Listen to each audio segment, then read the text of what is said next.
Ok, me mi fa mɔgɔ ma fo kosɛbɛ sabu waati ni waati aw bɛna ka n ka kunnafoniw ɲini handball kan k'a bila bɔlɔlɔ kan donc bi Ligue de handball de Bamako an ye wele lakan lase Bamako club ma minnu bɛ handball kɔnɔ ani fédération nationale de handball ani arbitre ni entraîneur ani aw minnu fana bɛ presse mɔgɔw minnu bɛ bɔlɔlɔ sira kan ni organisateur d'événement ni joueur an ye bɛɛ wele ka na walasa an ka hakili jagabɔ kɛ k'a lajɛ championnat national min tɛmɛna sisan sani coupe du Mali cɛ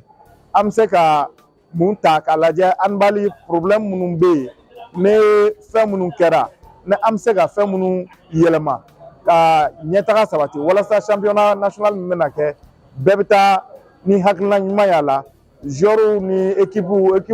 gɛlɛya minnu b'u kan an ka dɔ fɔ gɛlɛya ninnu na k'a lajɛ fɛnɛ ni gɛlɛya ninnu dilancogo minnu b'a la an ka niveau ani ni an bɛ se ka minnu ta fɛnɛ ka na se sanfɛ fédération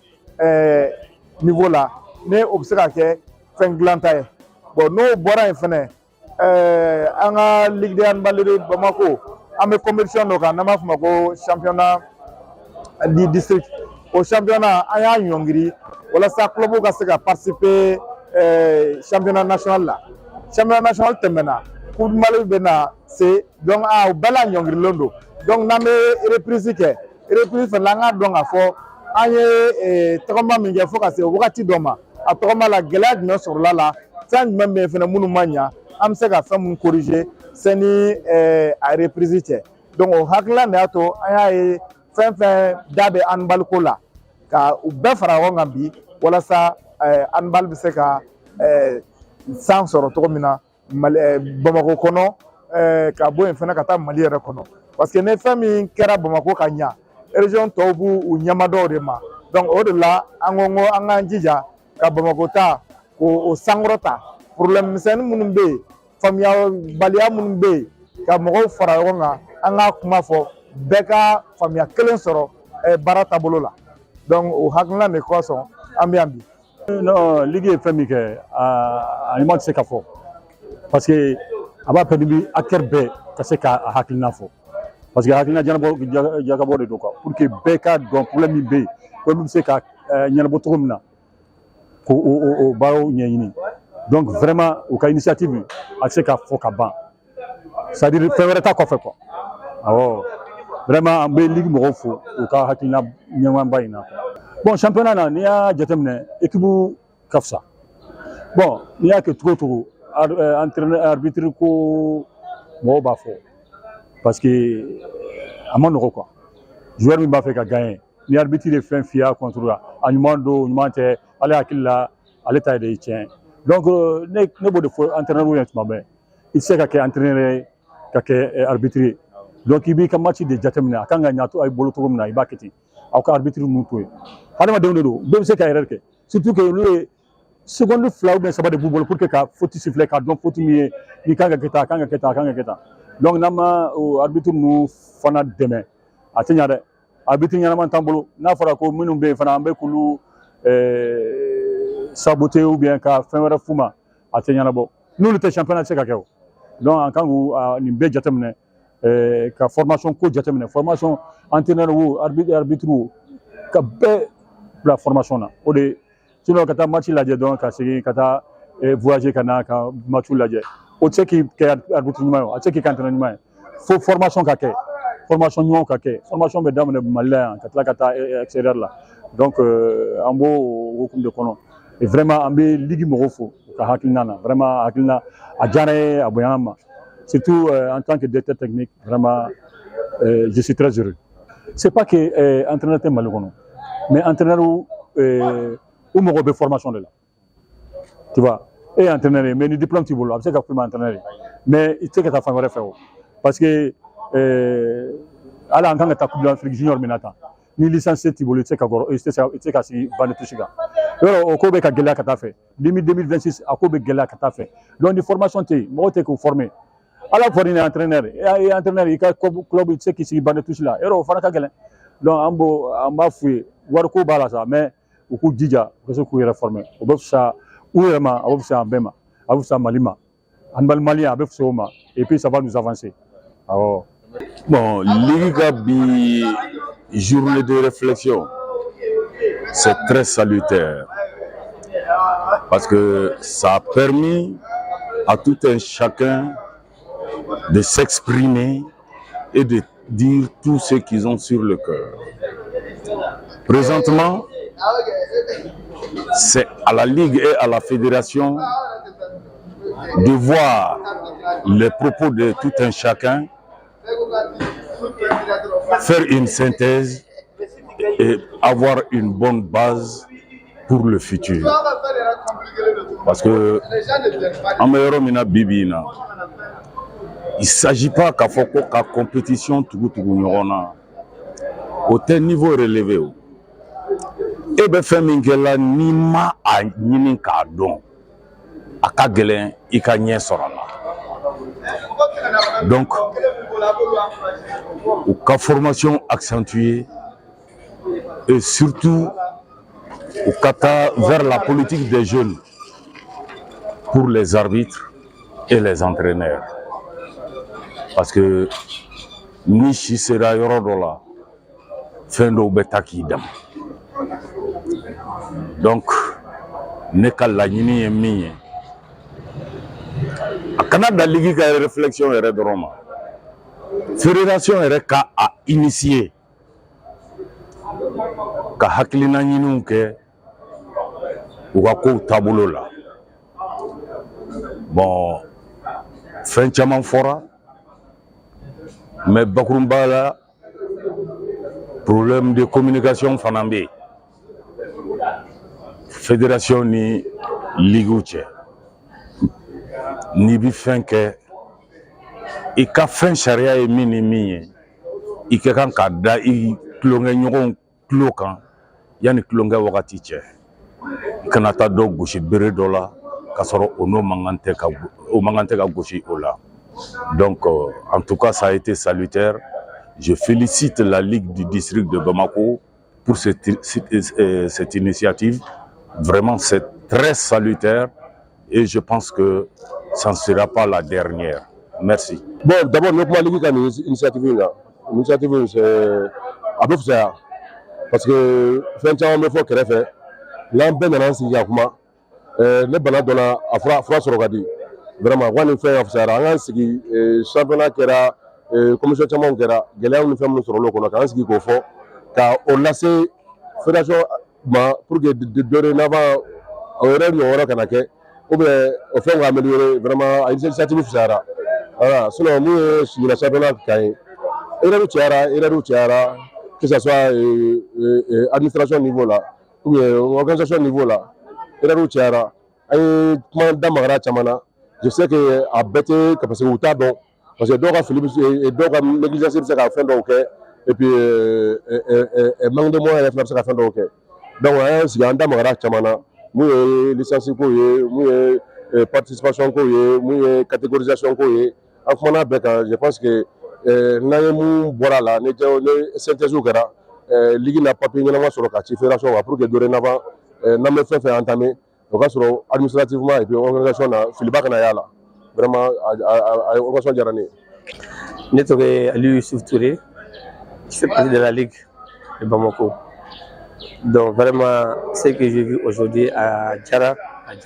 la journée c'était très bon. Journée où on 600 kono, amseka ni ɲɔgɔnna pour ne pas dire que tellement ce watt là. Si chaque 3 mois, amseka ni ɲɔgɔnna ke c'est bon pour le handball et aussi c'est bon pour les gens. Amseka kuma problème où handball là, amseka définir kala je katani ɲuman ye. Ok. Bon, problème où handball là, ça vraiment problème en grosso modo, il faut d'abord la communication. La communication qui est entre nous. Communication, c'est quoi aussi? Et de chercher de faire la formation. Formation, que ce soit l'entraîneur, que ce soit les arbitres,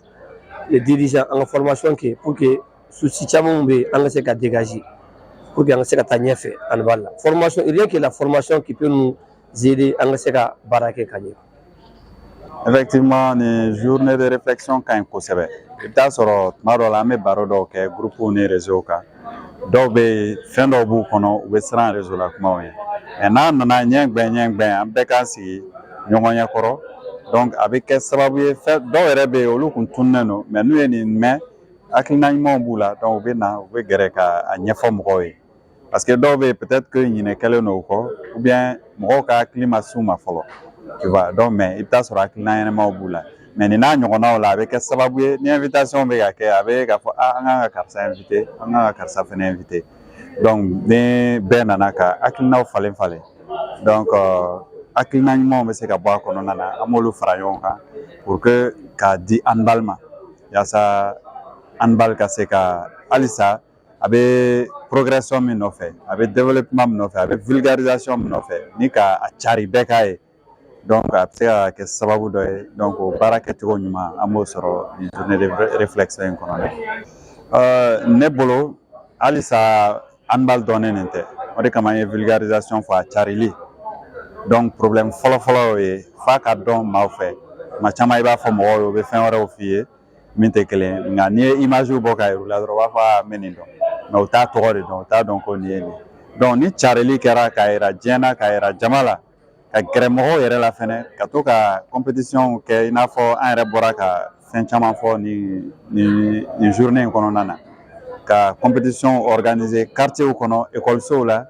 voilà a ka ca ala fɛ n denw bɔra ka taa u bɛ se ka taa fɔ somɔgɔw an ye fɛn kura dɔ ye a bɛ kɛ tan a bɛ kɛ tan donc a ka nin fɛn in ka di dɛ a ka fɛn bɛ ta donc n'ala y'a kɛ an tilala ka taa kɛ carré yɛrɛ kɔnɔna na c'est-à-dire n'i bɛ fɛ i ka fɛn cari c'est-à-dire yɔrɔ tɛ dɔgɔya a ma yɔrɔ tɛ bonya a ma ni fɛrɛla yɔrɔ o yɔrɔ i bɛ se k'i ka kɛnɛ sigi yɔrɔ min pour que mɔgɔw k'a ye donc an kan k'o baara kɛ o ye kelen ye maintenant filanan fɛnɛ maa minnu bɛ maaw former i n'a fɔ degeden karamɔgɔw donc olu fɛnɛ ka formation o fɛnɛ ka kɛ ka ɲɛ parce que niveau de b'o la donc faut que formateurs ka former animateurs ka former entraîneurs yɛrɛ fɛnɛ ka former kosɛbɛ donc a ka ca ala fɛ n'olu bɛɛ kɛra différence caman bɛ yen bɛɛ b'i place dɔn donc ni bɛɛ y'a dɔn k'a fɔ ne place ye nin ye donc ale bɛ a place baara kɛ yaasa ale ka se ka san sɔrɔ sini donc a kana kɛ mɔgɔw kunna tuma dɔ k'u sera niveau dɔ ma ka sɔrɔ u ma se yen fɔlɔ donc ni bɛɛ formera k'a yira ka bɛɛ place yir'i la degeden karamɔgɔ kunda donc a ka ca ala fɛ olu fɛnɛ bɛ se ka denmisɛnninw ta k'u kalan ka ɲɛ fɛnɛ a faamu donc ne kɔni bolo o problème de bɛ yen fɔlɔ a tɔ bɛɛ bɛ na o kɔfɛ n'an formera ka ɲɛ résultat bɛ na ça c'est obligatoire. Bon en tant que joueur ni ne ɲininkara sa ko Mali handball problème ka ca trop parce que diɲɛlatigɛ fɛn bɛɛ la n'i ko k'i bɛ fɛn dɔw fɔ fɛn dɔw cɛ man ɲi da dɔw la mais fɛn dɔw bɛ yen a tɛ ɲɛ mun an b'olu dɔw fɔ parce que n'an ka problème ta jɔn an ka jigin dugumana na an bɛ jigin sanfɛla la fɔlɔ parce que Mali handball problème yɛrɛ sanfɛla ko de c'est à dire ni ko sanfɛla o ye kunkolo ko de minnu bɛ dirigeant minnu bɛ sanfɛ olu de kan ka tilen n'olu tilenna an minnu bɛ duguma an b'olu ka sira ta mais ni sanfɛla bɛ ka jɛngɛ dugumana fana bɛ chaîne a bɛ kɛ chaîne de quoi donc il faut que sanfɛla ka suder i fana ka sɔn ɲɔgɔn ta ma objectif ka kɛ kelen mais ni ko kɛra mɔgɔ ko nin ka mɔgɔ bɛ ka kɛ bɔfan ko ye dɔrɔn hali tɛ handball dɔrɔn diɲɛlatigɛ yɛrɛ quoi a bɛɛ bɛ ɲagami ten cogo la o de b'a halisa an b'o dingɛ de kɔnɔ donc chaque fois an bɛ na an bɛ débat kɛ chaque fois an bɛ na an bɛ débat kɛ ko handball développement a tɛ laban an bɛ tila ka segin a kan tuguni sinikɛnɛ an bɛ débat kɛ sinikɛnɛ an bɛ débat kɛ donc il est temps que bɛɛ ka sɔn ɲɔgɔn ta ma an ka don da kelen fɛ an ka handball an ka visibilité halisa an k'a bonya quoi moi je pense que o de kan ka kɛ quoi pour que a ka ɲɛ quoi. Bon u ka baara kɔni parce que u ka baara de parce que olu bɛ ka baara kɛ a tacogo ɲuman de la parce que ni ko a tacogo ɲuman na parce que u bɛ fɛ a ka ɲɛ donc an bɛɛ bɛ yan o de canal kɔnɔna na mais ni olu bɛ ni ligue bɛ fɛ a ka ɲɛ ni minnu bɛ olu fana sanfɛ n'o ye fédération ye ni fédération bɛ fɛ a ka jigin toujours a tɛ ɲɛ o an bɛ c'est à dire n bɔra k'o de f'i ɲɛna sisan quoi an bɛ segin tuguni ka tila ka yɔrɔ kɛ tuguni sinikɛnɛ ka yɔrɔ kɛ a tɛ bouger parce que de fait que mɔgɔ kelen minnu bɛ sanfɛ dɛ n'olu tɛ ka baara kɛ quoi a tɛ na quoi f'an bɛɛ ka sɔn ɲɔgɔn ta ma de fédération k'a dɔn ko bon an kan ka nin kɛ ligue kan ka dɔn an kan ka nin de kɛ a bɛ kɛ tan de donc n'o kɛra n'u sɔnna ɲɔgɔn mais i bɛna ligue la i bɛ fɛn dɔ fɔ ligue la nin kan ka kɛ tan i bɛ taa fédération na a tɛ se fédération na ou bien i bɛna ligue la ko nin kan ka kɛ tan i sigilen k'i b'o ɲɛɲini o y'a sɔrɔ fédération y'o ko valider donc a bɛ i n'a fɔ ligue yɛrɛ man ka kɛ yen quoi donc il est temps u ka sɔn ɲɔgɔn ta ma pour que an ka handball a ka se ka développer parce que anw ye joueur de ye an ka joueur problème ye jumɛn anw bɛ ka jouer an tɛ ka miliyɔn sɔrɔ a la an bɛ ka jouer parce que a kanu b'an na mais nisɔndiya ni degun o ma ɲi mɔgɔ si ma n'i bɛ fɛn o fɛn na hali n'a sɔrɔ i bɛ ka sunɔgɔ de kɛ n'i tɛ ka sunɔgɔ duman sɔrɔ a bɛ digi mɔgɔ la donc il est temps u k'a dɔn u ka se ka an nisɔndiya ko k'anw ye vu que fédération u ko k'a falen ko fédération kura bɛ na fédération kura nana an kɔni alihamudulilayi sorties bɛ ka na dɔɔni dɔɔni parce que an kun bɛ jouer sisan i yɛrɛ bɛ bɔ k'i bɛ taa terrain na o b'i ɲininka k'i bɛ ka taa mun na i b'a fɔ k'i bɛ taa handball de kɛ o kuma tun bɛ digi anw na kabini an fitinin ma fo sisan halisa n'i ko k'i bɛ taa u b'a fɔ ko handball ye mun fɛn ye n'a fɔra san 10 e bɛ ka fɛn dɔ kɛ dɔ bɛ kɛ ɲininka k'o ye jumɛn donc ça veut dire e bɛ ka mun kɛ i ka baara nɔ tɛ ka bɔ a la ligue bɛ k'olu le bila en place ou bien dɔ bɛ ɲininka ko e bɛ ka taa mun kɛ i b'a fɔ handball o fana bɛ kɛ yan ça veut dire que e bɛ baara mun na yan quoi nafa t'a la quoi donc il est temps n'u bɛ se ka ko mun k'anw ye u k'o k'an ye communication ta sira la jɔyɔrɔko ta sira la u bɛ se k'an dɛmɛ ni fɛn fɛn u ka sɔn ɲɔgɔn ta ma u k'an dɛmɛ n'o sira kan o ye ne ka hakilina ye quoi. Bon, hakilina min y'an bila ni journée organisée la parce que d'abord handball an bɛ se k'a fɔ an bɛ phase de démarrage de la bon phase de démarrage a tɛ se ka taa handball acteur bɛɛ kɔ donc an y'a jateminɛ k'a fɔ c'est vrai an bɛ ka compétition organiser an bɛ ka formation an bɛ ka fɛn caman kɛ nka halisa résultat tɛ ka se ka bousser tɔ b'an ka baara jɛ donc o de hukumu kama an y'a essayer ka an bɛ se k'a fɔ acteur bɛɛ wele bi an k'an sigi an ka réfléchir point dɔw kan ni proposition pour que don n'a nataw la an ka se ka an ka handball an ka se ka améliorer cogo min na donc o sababu de y'a to an ye bi journée organiser voilà bon hakilina min bɛ ne la pour que handball yɛrɛ ka se ka développer o tɛ dɔwɛrɛ ye ni ɲɔgɔnna sigiw ka se ka caya partenaires u ka na u k'an jukɔrɔma tintin donc jamana ɲɛmɔgɔ yɛrɛ fɛnɛ k'a lajɛ Mali politique de sport u b'a lajɛ u ka a jate minɛ pour que fédération fitininw olu bɛɛ lajɛlen bɛ se ka bɔ u yɛrɛ la cogo min na parce que n'i y'a lajɛ musaka min bɛ di san kɔnɔ fédération ma k'u ka baara k'a la a musakaw ka dɔgɔ a tɛ fédération yɛrɛ bɔ kuma tɛ ka se ligue yɛrɛ ma donc ni ko b'o cogo la vraiment ne bolo a bɛɛ lajɛlen kan ka lajɛ k'a jate minɛ pour que bɛɛ bɛ se ka nafa sɔrɔ cogo min na voilà merci. bon bakuruba la an y'a ye k'a fɔ gɛlɛya bɛ niveau caman na club ka niveau la faamuyabaliya caman bɛ yen arbitrage kan donc o kuma fɔra bi nka an y'a ye k'a fɔ o la fɛnɛ proposition caman kɛra dɔw yɛrɛ ko k'a lajɛ ka kɛnɛ sigi joueurs arbitres ani entraîneurs ni ɲɔgɔn cɛ u ka na ka musalaka ka bɛɛ ka kuma bɛɛ ka lajɛ ka ɲɔgɔn faamu gɛlɛya bɛ yɔrɔ min na gɛlɛya bɛ se ka corriger cogo min na formation ko fɛnɛ fɔra u y'a ɲini k'a fɔ arbitres u kan ka former entraîneurs fɛnɛ u kan ka former sabu majɛ bɛ bɛɛ ka baara la a bɛɛ tɛ arbitres dɔrɔn ye donc ne formation nana ka caya a bɛ kɛ sababu ye gɛlɛya ninnu o bɛ bɔ yen bon u ye texte ko fɛnɛ fɔ sabu club y'a yira k'a fɔ compétition min tɛmɛna n'o ye championnat ye national ye gɛlɛya caman kɛra la papier ko la k'a fɔ règlement u ma règlement sɔrɔ nka fédération mɔgɔw n'ala sɔnna ma secrétaire majɛ min kɛra secrétaire niveau la olu fana ko olu bɛna lajɛ papier minnu bɛ yen règlement a kɛra règlement spécifique o a kɛra règlement minnu validera ka tɛmɛ u bɛna kuma secrétaire fɛ walasa club bɛɛ bɛ se k'o sɔrɔ cogo min na u k'a dɔn sani u ka don compétition na an ka règlement kɔrɔ tun ye nin ye yɛlɛma kura minnu donna la o ye nin ye donc an bɛ se k'a fɔ ɲɔgɔn faamuya kɛra o la kosɛbɛ u ye laɲini caman fana kɛ handball yɛrɛ développement kan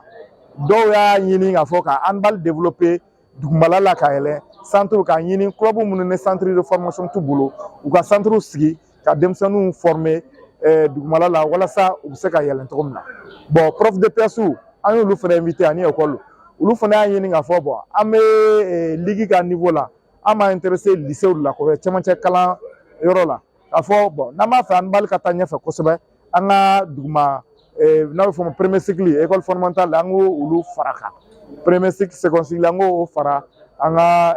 baara taabolo kan n'an ye mɔgɔw développer kosɛbɛ a ka ca ala fɛ sanu bɛ se cadre niveau cadre ma o b'a sɔrɔ u ye faamuya caman sɔrɔ handball la visibilité ko fɛnɛ fɔra majɛ na fɛnɛ u y'a ɲini k'a fɔ an k'a ɲini ka visibilité ba di handball ma parce que an y'a ye k'a fɔ gɛlɛya caman bɛ yen ligue yɛrɛ ka niveau la n'o ye sponsor ko ye sponsor ko gɛlɛya b'an na donc mɔgɔ caman ye hakilinaw di k'a fɔ bon n'an ye visibilité ɲini ne mɔgɔ caman ye handball dɔn mɔgɔ minnu an bɛ mɔgɔ minnu an b'a ɲini mɔgɔ minnu k'an sponsoriser n'olu ye k'a fɔ visibilité bɛ handball la handball dɔnnen don kosɛbɛ olu fana bɛ na handball sponsoriser parce que olu fana bɛ fɛn dɔ de ɲini e bɛ wari don fɛn na i bɛ nafa min sɔrɔ a la olu ka nafa ye mun ye k'a fɔ n'an ye handball ka compétition sponsoriser a b'a to an ka entreprise bɛ dɔn a b'a to an ka baara yɔrɔ bɛ dɔn donc n'o y'a sɔrɔ visibilité bɛ olu yɛrɛ bɛ wuli ka handball alimari yɔrɔ ɲini a ma se an ka tɔgɔma ka s'o ma donc o hakilina ninnu n'ala sɔnna ma an yɛrɛ bɛ n'olu ta ka baara kɛ n'olu ye don nataw la merci.